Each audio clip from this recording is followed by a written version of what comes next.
Hey, hey, Howdy. Not looking good in Minnesota. it is not.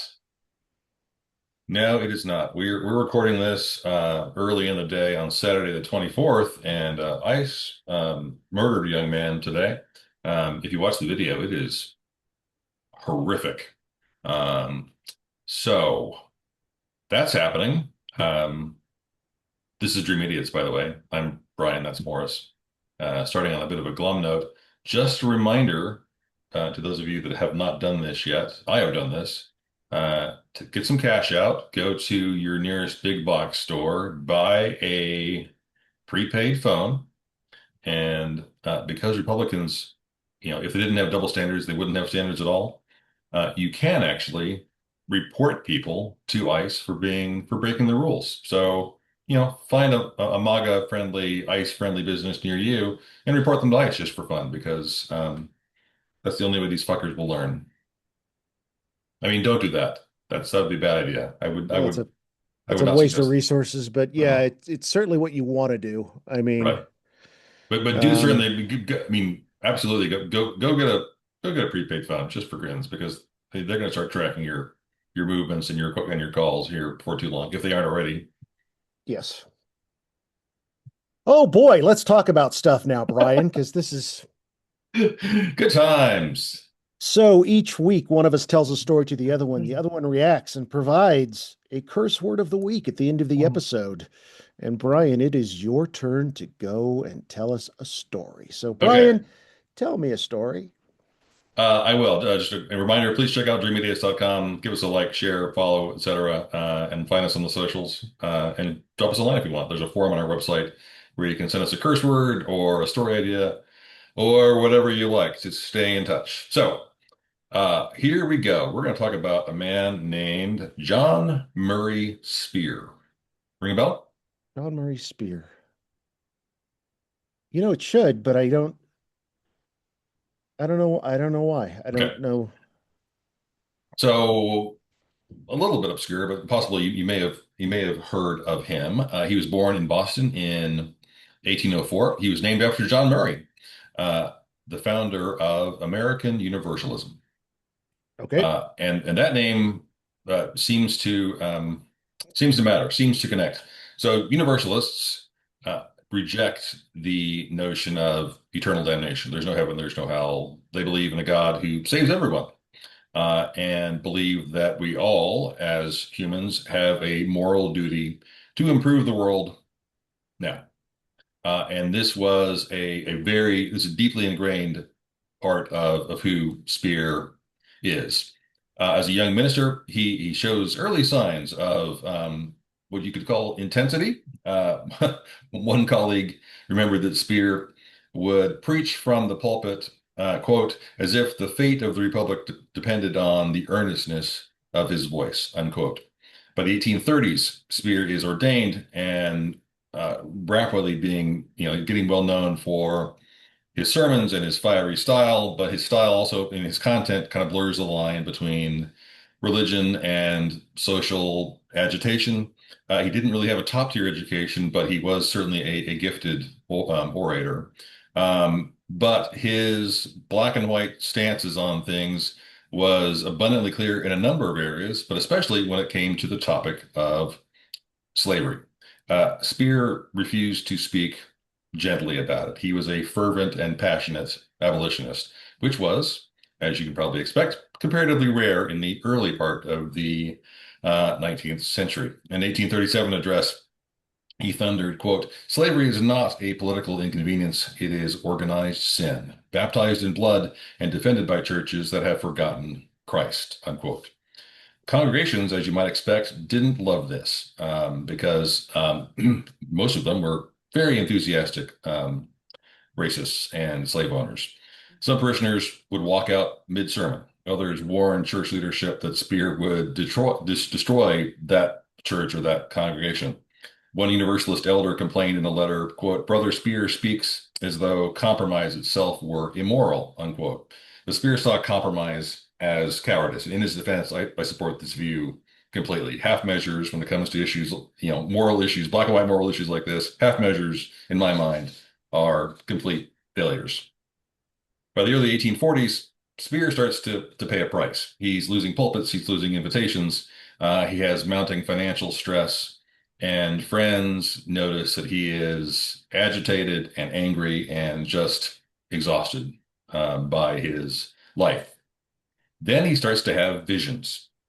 Oh, Spear would collapse into trances during prayer. He reported hearing voices, calm, authoritative, instructive voices. At first, perhaps logically, he feared he was going completely nuts. He feared madness. He wrote later, quote, I searched my soul for delusion, but found instead a clarity unlike any I had known, unquote. This happily for him anyway, coincides with a new national obsession, spiritualism, oh boy. Okay. which we have talked about Woo! before. So this is a time when tables would rap, and there was the weird ghost writing. There was you'd have a Hmm. medium who would have this weird sort of spastic thing, but they were channeling the spirits of whoever. Spirits spelled out names, and Americans were happily crowding into parlors, hoping to hear from the dead, hoping to hear from their lost parent, lost child, whatever. But this is fun. This is not the boring trappings of old religion, right? Sure. And for spiritualism, it doesn't feel novel or peculiar. It feels explanatory. He decides, in his infinite wisdom, that he's not sick. He's chosen, right? All right. So Spear then Which claimed, never goes wrong when it comes to religious right? matters. There's no downside really to this whatsoever.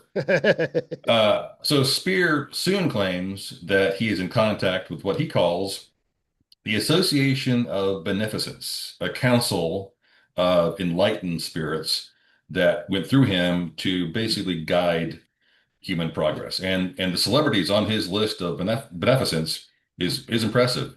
Benjamin Franklin spoke to him, Thomas Jefferson, John Quincy Adams, a number of European philosophers, reformers, scientists.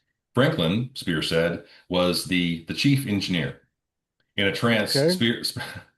in trances, Spear would dictate messages and his followers would jot them down. In one session, Spear, speaking in this case as Franklin, declared, quote, that once lit my the forces that once lit my kite now wait to emancipate the world, unquote. Lit my So kite. so skeptics, as you might expect, were skeptical. They were brutal. One writer in Boston kind of sneered, quote, if Dr. Franklin speaks to Mr. Spear, he does so only through the ventriloquism of madness, unquote. But Spear's Damn. followers, at least initially, were convinced. One recalled, quote, he spoke with a precision and authority utterly unlike his waking self, unquote. It turns out the spirits have a project. In 1853, Of course uh, they do. Spear announces that the spirits have this revelation called the new motive power. So the new motive power is a machine that's going to produce limitless energy. No coal, coals are going to be rendered defunct. No steam, and certainly no human exploitation. Spear proclaimed, when this power is given to mankind, slavery must perish, for toil will no longer be chained to survival. So construction of the new motive power begins, and followers worked in silence as Spear just is endlessly entering into trance after trance, correcting angles and ordering new materials, and just he's driving basically as the spirit of Benjamin Franklin. He is driving the construction of this device. Okay. Engineers examined the plans and were appalled, thought it was ridiculous. One wrote, "This is not engineering; it's metaphysics with screws," unquote. But Spear just insisted that this science was not yet complete and really couldn't be judged yet. He says, quote, the age of brute mechanics is ending. The age of spiritual law is at hand. As construction just peters on, Spear's language about the new motive power starts to change. The machine now is no longer just an engine. It's a form. It's biological. It's a body awaiting life. Spear announced via the spirits that the new motive power required a birth ritual. A female follower, later mocked in the press as the new Mary, was designated the spiritual mother. For weeks, she lay in ceremonial labor while attendants whispered encouragement and tended to him like she was actually pregnant. And in labor, and Spear continues to go through this rigmarole of going into trances and channeling the spirits of Benjamin Franklin, etc. A witness later testified, quote, "They spoke of the machine as though it might cry out." Spear announced success. Quote, "The motive power has entered the sphere of living existence." Reaction was immediate and perfunctory and vicious and condescending and mean. Newspaper declared, "Never has fanaticism sunk to a more revolting parody of nature." Even spiritualists didn't like this. This was kind of, getting, hinging their world, their ability to make money. One warned, "This madness threatens to drag us all into ridicule." Soon after, because it's just increasingly ridiculous, as we are seeing, maybe this is just part of human nature. People start to get violent about it. Sure they do. Accounts, because this is attacking, it's attacking spiritualism. It's also, a slap in the face to traditional conservative religion. Mobs invade Spear's workshop. They basically annihilate. They smash the device. They tear it down into its component parts. They throw pieces of it into a nearby river. Spear is inconsolable, but he's still defiant. "Truth is never defeated," he said. "It's only postponed." But his movement was over. Followers left, funding vanished, and the world starts to move on. Spear never ever recants. He continues publishing Spirit Communications and lecturing, but to ever smaller and smaller audiences. He lived modestly on the tiny bit of money that his followers would still raise for him, and he's still convinced that history is going to vindicate his view. He dies in 1887, and there were no obituaries of note. No one really noticed. One critic noted dryly, quote, "The spirits, it seems, did not announce his passing," unquote. Oh. John Murray Spear was not a con man. He was sincere. He was courageous, unyielding in certain ways. He fought slavery, which is, forever to his credit, especially at that time, 200 years ago. He really thought technology could liberate humanity, and he trusted his inner voice. He tried to engineer salvation, but he lost himself in the process. There you have it, John Murray Spear. Interesting dude, way above, way ahead of his time in terms of his morals, but clearly suffering from mental disease. So where was this in relation to this is the early part of the 20th century by now, right?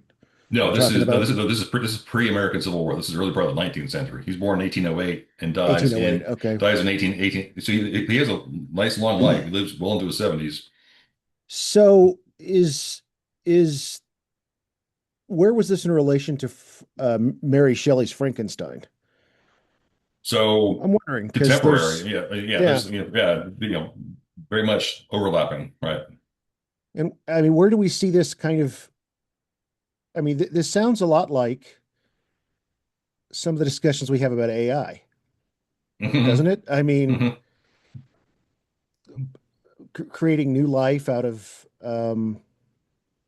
that's fascinating. Yeah, looking for meaning, looking for purpose. I mean, it's a weird combination of the guy. I mean, the man obviously had profound problems due to who knows what. Maybe he was ingesting large amounts of lead, right? Who Mhm. the heck knows what may have been going on from merely his environment. There's no way to know that. But it is an interesting story, I think, from the sort of the earnestness of his belief that there is a better way Mhm. and being born of that time and out of necessities, needing to frame that in a religious or spiritual way. Right. That's not something you or I are going to do. But he has a very strict sort of moralist view, and he's trying to find in his slight insanity, he's trying to find a path forward that is salvation for everybody. Obviously, he can't execute on it because he's crazy, but still, has like so many other kind of this is I wouldn't call this a cult, but so many other sort of cult followers have this belief system that they think is going to yield to something bigger and better, and so they'll find followers, right? Yeah, it's also interesting how American history is just dappled with those for whom genius and madness is separated by a very thin line. Right.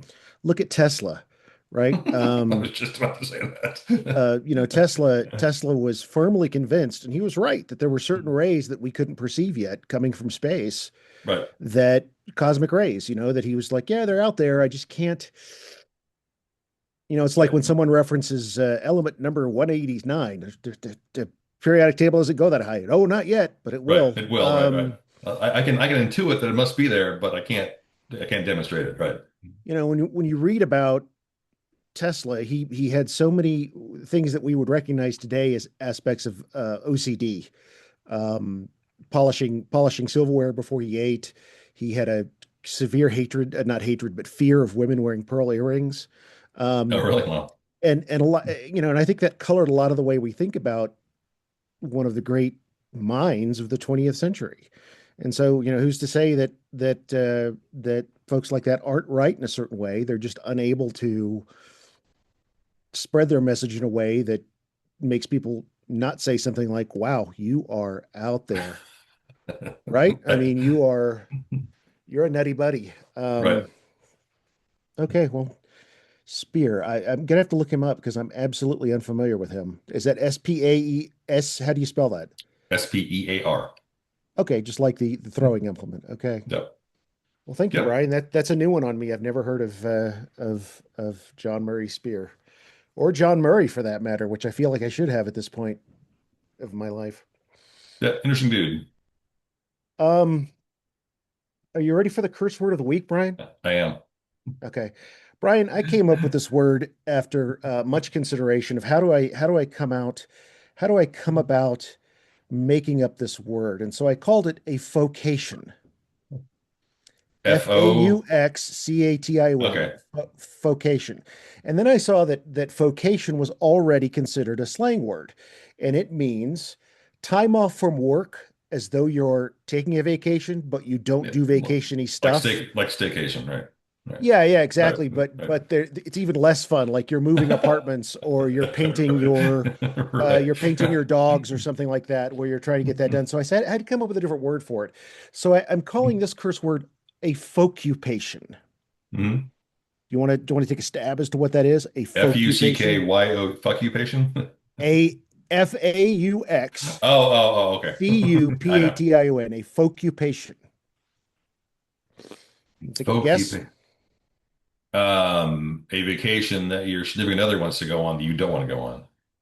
No, that's nowhere near what I was going Okay. for. A folkupation is a made up company or job title.